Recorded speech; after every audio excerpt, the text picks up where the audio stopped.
ಇದು ಕೊಪ್ಪಳ ಜಿಲ್ಲೆಯ ಕುಷ್ಟಗಿ ತಾಲೂಕಿನ ಶಾಖಾಪುರ ಗ್ರಾಮದ ಜ್ಞಾನ ದೇಗುಲವಿದು.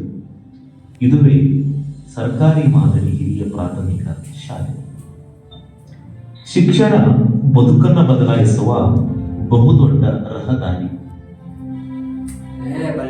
ಶಿಕ್ಷಣದಿಂದ ಮಾತ್ರ ನಮ್ಮ ಬದುಕನ್ನ ಹಸನಗೊಳಿಸಲು ಸಾಧ್ಯ ಎಂದು ನಂಬಿದ ರೈತಾಪಿ ಗ್ರಾಮ ಇರುವ ಒಂದು ವಿಶಿಷ್ಟ ಊರು ಕುಷ್ಟಗಿ ತಾಲೂಕಿನ ಶಾಖಾಪುರ ಗ್ರಾಮ.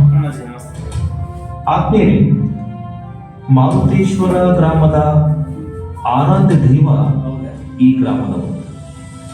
ತಾವು ನಂಬಿದ ಮಾರುತೇಶ್ವರನ ಅಷ್ಟೇ ಸಮಾನವಾದ ಪ್ರೀತಿ ಅಭಿಮಾನವನ್ನು ತಾಳುತ್ತಿರುವ ಈ ಜನರ ಬಹುದೊಡ್ಡ ಆಸ್ತಿ ಈ ಸರ್ಕಾರಿ ಶಾಲೆ.